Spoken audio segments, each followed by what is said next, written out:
Welcome to Midlife Women Entrepreneurs, where you'll find real stories, practical strategies, and the mindset shifts you need for entrepreneurship. If you've ever felt like midlife was too late to launch a business, write a book, or chase a dream, think again. I'm Lynette Turner, your host, and I'm bringing you inspiring conversations and practical tips to help nudge you forward and keep growing in midlife. So let's jump in. Well, I have Helene with me all the way from Toronto, Ontario, one fellow Canadian. So welcome, Helene, to Midlife Women Entrepreneurs. I'm super happy to have you here. I'm going to hand the floor over to you. Give yourself a little bit of a background and we'll take it from there. Thank you, Lynette. It's lovely to be on your podcast. Really looking forward to this chat. And my name is Helene Clarkson. I just turned 60, just to put it all out there. And I started my company, which is a clothing line for women geared towards women who are urban travelers. And I started it almost 12 years ago with an idea for creating a super versatile, easy to care for wardrobe that was designed specifically for the carry-on suitcase. And I've had couple of iterations. I've had a lot of ups and downs. I started this company with no design background, as we talked about, which is kind of bananas. And, really, truly, people ask me, well, how did you start this? And why did you start this? And I was like, well, I didn't really think it through. I just thought I want to design clothing that I want to wear. And I was traveling quite a bit with my husband. And so I thought, I'll just give it a shot. How hard could it be?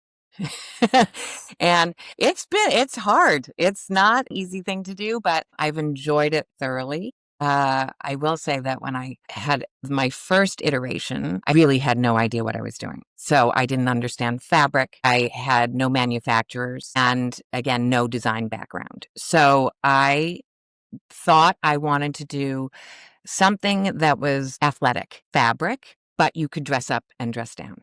Because I was, in the playground a lot or the dog park, and I would see women like myself with kids and dogs. And I was just wondering, why are we always in yoga clothing? Like, why? And we still can be comfortable, but let's look a little more pulled together, I guess.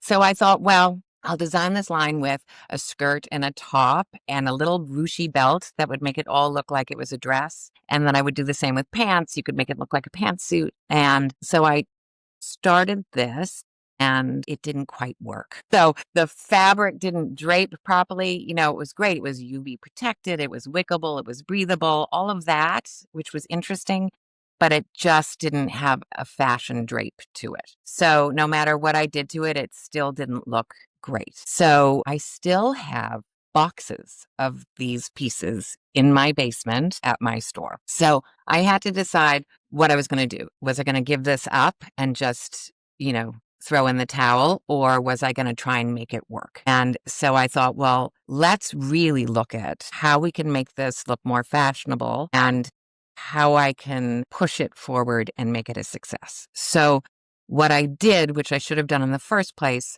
was I hired a consultant and who was an expert in manufacturing and in fabric. And so she totally put me in the right direction.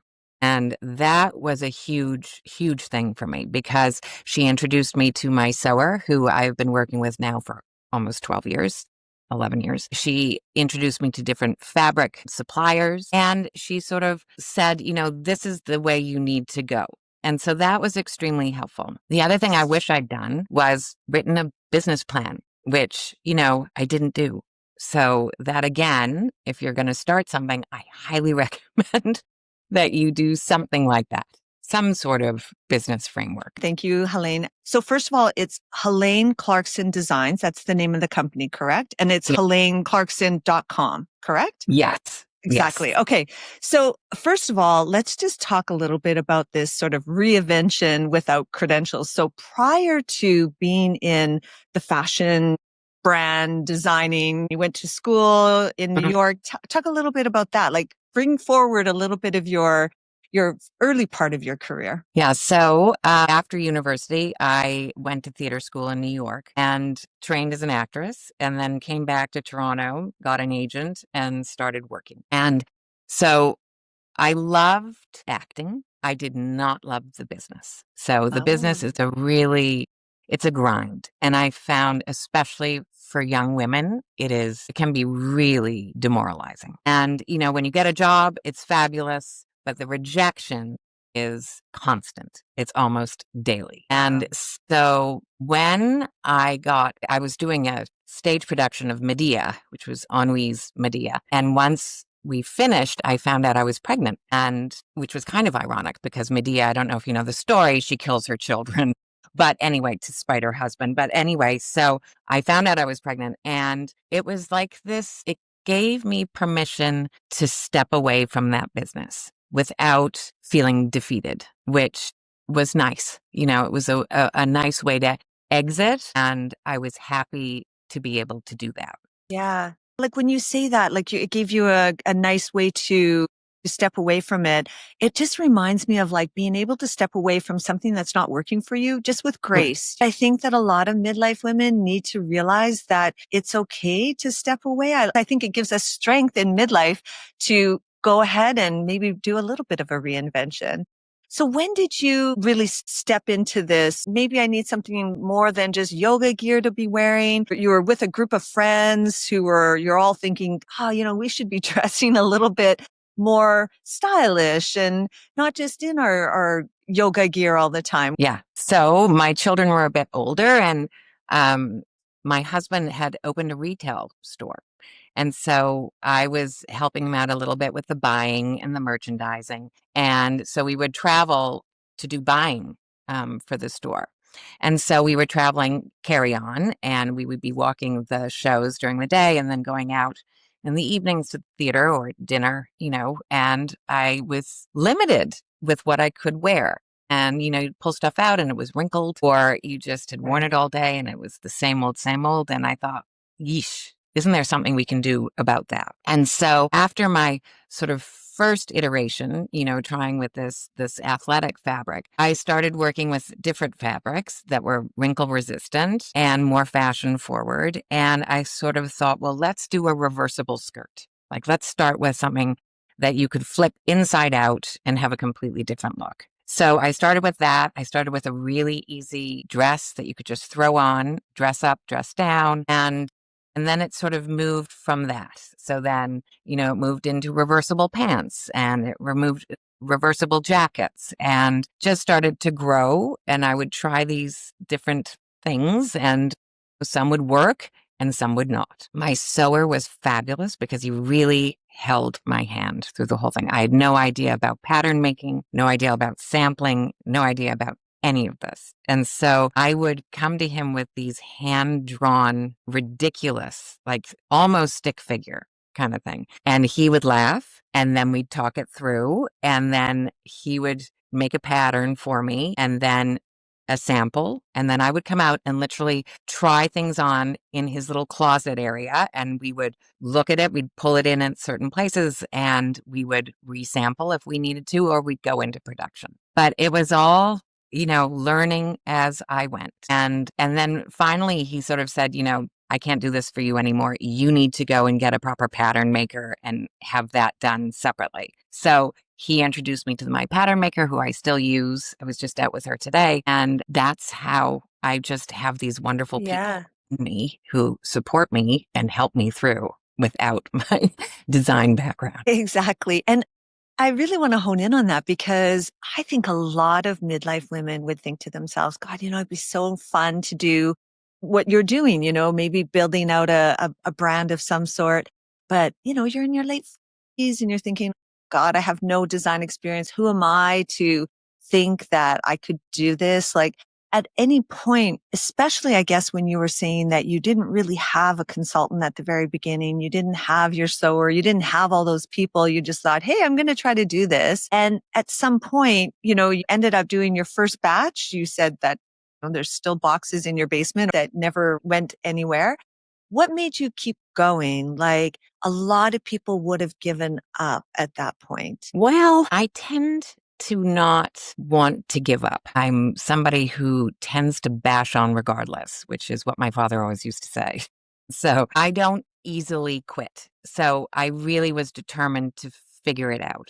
I like to problem solve. I like to sort of figure out, well, if this isn't working, how do I make it work? And I had to really think about it because, I'd already invested money into this. And so is it that I'm just going to give it up and then it's a loss? Or do I try to make it work? And I guess that was my thing was I'm not ready to give up. I'm not ready to throw in the towel. When I hired this consultant, I think she sort of gave me some confidence that I needed. She was like, this is a good idea. Go with it. And, when I was acting, rejection was constant. And I guess I'm kind of used to that. Like I'm used to somebody saying, nah, next. And so you go, okay, am I going to melt and fall into the ground, or do I just rise back up and, put on my bootstraps and get out there again? And, stupidly, I thought that, starting my own clothing line, it'll be so much less painful with rejection, than theater or, film, whatever. And I don't know what I was thinking because it is the same. Like you have people who come into your store or they're face to face with you. They don't even know who you are, or they do know who you are. And they say, I don't like those clothes. I would never wear those. And you go, okay, Yep. sorry that you don't like them. But again, am I going to throw everything out because one person doesn't like them? No. So, Exactly. it's about, I think, having the confidence, believing in what your idea is. And I think one of the most important things is testing it, right? Like, so you don't have to, like, I stupidly thought, how hard is it to sell 100 skirts? Really, it should be so easy. It is so hard. It's so hard. Anyway, testing your idea first, float it around with your closest friends, take it out a little farther, find a mentor, find somebody in the field that you're, interested in to talk to. And most people are so willing and able to help with ideas or just, pointing you in the right direction, connecting you with somebody. I think, there's so much out there that you can do that. You Yeah. can build up what you need to start. Exactly. So Helene, I think about your story and you said two things. One, you wish you would have at the beginning hired a consultant, and two, done a business plan. But part of me makes me think, because you're saying test your idea, which is, in sort of product development terms, is a minimal viable product. Just get something ready, a sample. That's why they have sample sales, right? They have these sample sales so that, people can try it on, see what, see who's grabbing onto what. Do you think your journey would have been as effective had you started first with the business plan and the consultant? Or do you think there was some value in, maybe it was a bit of an expensive start, but I think you might have probably learned a lot during that first attempt. I certainly learned a lot. I sort of joke about the fact that it was my business school. That was how, that's what I paid for was, learning myself how to do this and how to start this business. And probably I wouldn't have done it if I'd written a business plan and seen, how hard it was going to be, right? Sort of go, well, I don't know if I want to do that. But I think the consultant part, I think having somebody who understands the business and can give you some direction is very helpful. And I think, I would have made far fewer mistakes. I mean, I'm still making tons of mistakes all the time, but I think those first big mistakes that I made with the business may have been sort of, not as big if I had had a consultant first off. Yeah, I agree with that. I feel like that when you've talked a lot throughout this conversation just around having that mentorship, having that community of support where, maybe you had like 10 girlfriends together and that probably gave you some momentum. I know that before you had a physical store, you actually had these pop-ups where you would go into other people's stores or into spaces and do a pop-up of your clothing. So take us through a little bit of that. Yeah. So when I first started, we were a group of us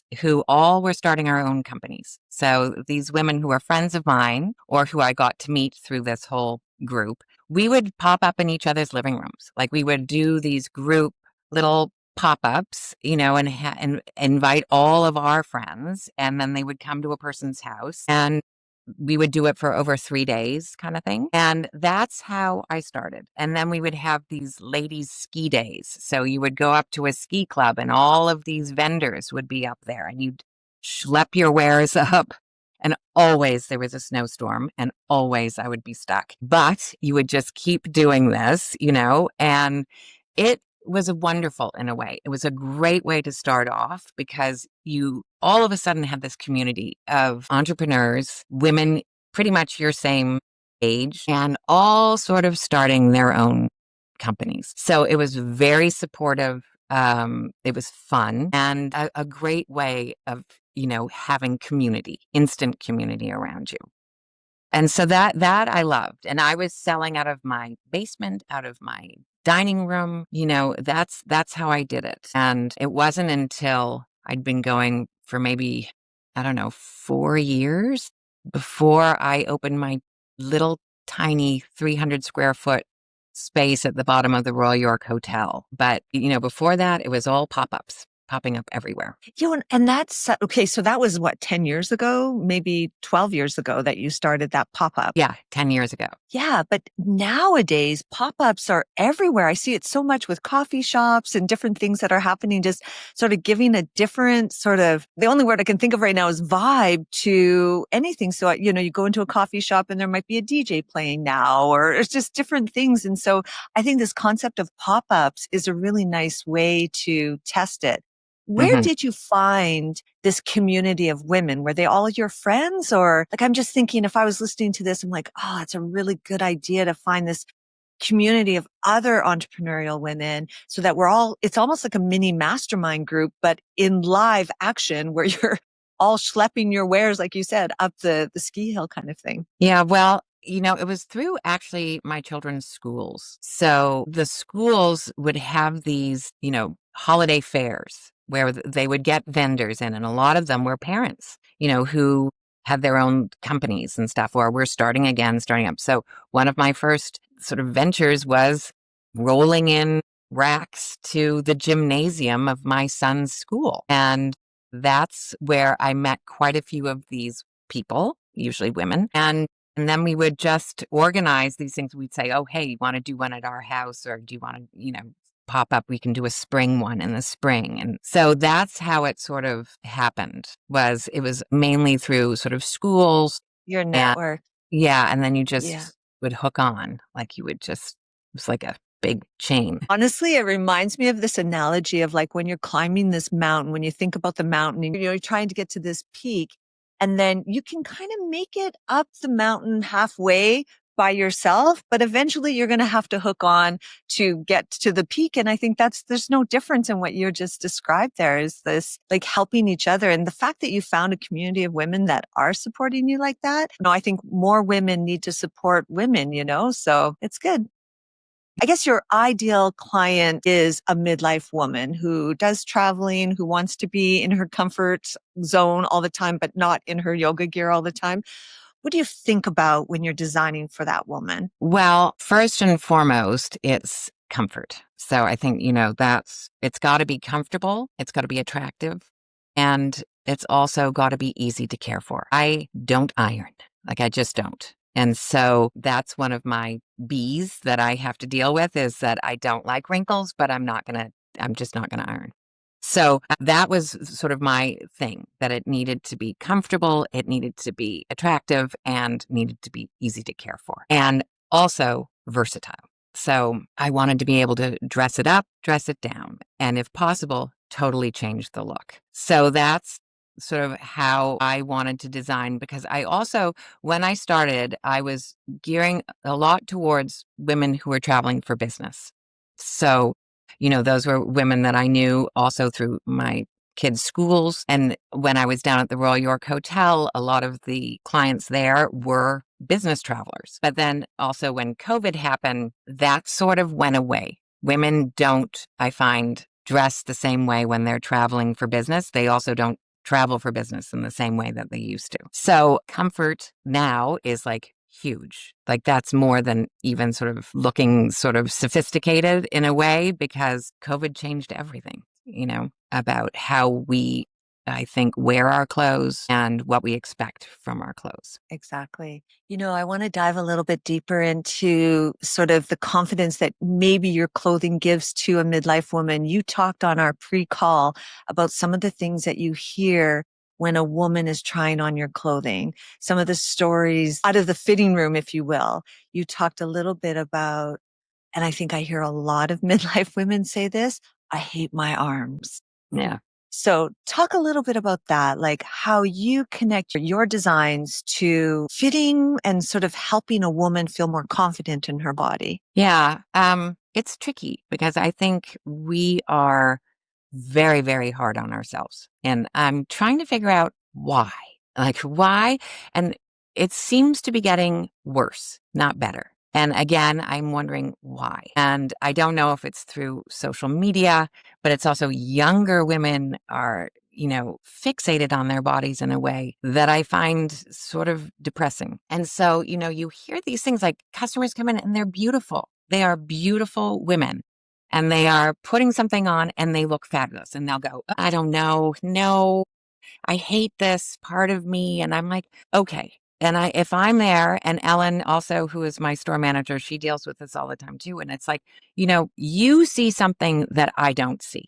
And that's us. Like we take this and we internalize this negative part of ourselves and we see it, but often nobody else does. They're not looking at that. And I think, women will always find something about themselves that is a negative, which I think we've got desperately to try and figure out how to turn that around. But I hope that, when a woman puts on my clothes, she goes, oh, I look great and I'm comfortable and therefore I feel great, I think is also, part of it as well.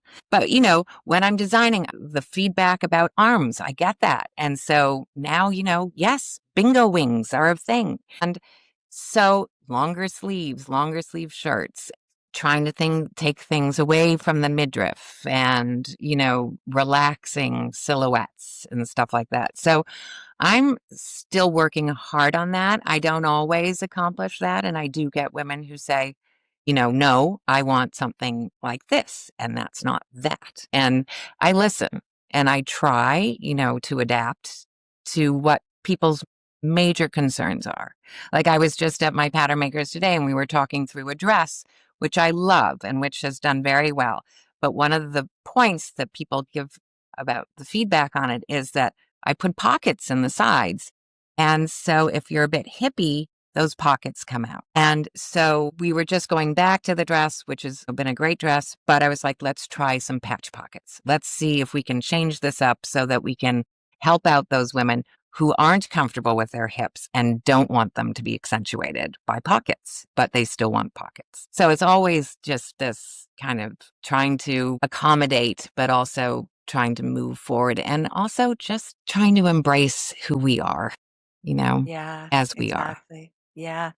Just to end that part of the conversation, if you could whisper something into the ear of every woman over 50 who's shopping in your store, who's standing in front of the mirror, what do you think you would say to that person? You're beautiful. Yeah, that's great. That's great. Okay, so now let's move to your clothing in itself. Take me through what are my most essential items that I'm buying in your store. If I came into your store and I was going to build this little capsule wardrobe, maybe it was my carry-on capsule wardrobe. What were some of the pieces that you would pull for me? Well, I actually just did a sort of live show, these live shopping shows that we were doing. And it was on what I would pack in my carry-on suitcase for 2 weeks in Italy and England, where I just was. So I showed exactly what I was going to pack. And I did about 17 pieces. And it gave me, I can't even tell you how many looks. Like it was crazy when we sort of added them up. But it was like 2 pairs of pants. I have these great pants that you can wear, dress them up, dress them down, formal, not so formal. I also took, I think, 3 dresses. I took 3 to 4 t-shirts. I took a skirt, a reversible skirt. Like, so there are things that you would actually absolutely need, but I'm very strict about narrowing things down. Like if I think I'm not going to wear something, I don't take it. But I would say, always a skirt, always at least one or two dresses, especially if you're traveling in the summer. I mean, I prefer to be in dresses only in the summer, but pants are great for the evenings if it's a bit cooler. And we have these lovely little t-shirts that are viscose spandex, so they're breathable and they're pretty and super, super comfortable. So that's sort of my idea about, putting things together. But we do have our packing lists on our website and, how we would travel with carry-on. Helene, where do people find you? And can I order, if I'm stateside, can I order from you as well? Absolutely. So we are online. We're at HeleneClarkson.com. So it's very easy to find us. We have a little retail store in Toronto, which is sort of midtown. It's up at Mount Pleasant Road, and we ship all over the world. So we have fabulous customers in Australia. We have in Germany and England. And then in the US, we have wonderful customers. I've had customers who've been with me since 2016 who are just fabulous. Awesome. With regards to the States, there is a bit of an issue now, throughout these tariffs. But right now, we're still under the de minimis exemption. So if an order is under $800, it goes in duty free. Okay. So we've had customers who order over that, and so we just split their order and we ship them out separately. So there is a way around it. Well, Helene, thank you for being on the show. I want to thank you for sharing your story. I mean, it is such an amazing story. I think that you've given a lot of inspiration to midlife women out there who are sitting on an idea, maybe have been sitting on that idea for a long time. So I think this is going to be a great episode for people to get that courage. And so, Helene, can they call you and give you kind of ask for some little advice, or if I was to get started, do you offer any of that kind of Absolutely. mentorship? Yes, absolutely. I'm so happy to speak with women, especially. You can email me at the letter H at HeleneClarkson.com or at info at HeleneClarkson.com. I'll get that. Amazing. And happy to speak to anybody. Okay. All right. Well, thank you for sharing your story today. Super inspirational. Can't wait to continue to watch your journey. Well, thank you for having me, Lynette. It's been really lovely to talk to you. Hey, it's Lynette. Thanks for listening today. Please like and subscribe. And if there's somebody out there that you think could benefit from the episode, give it a share. Midlife is your time, so go get it.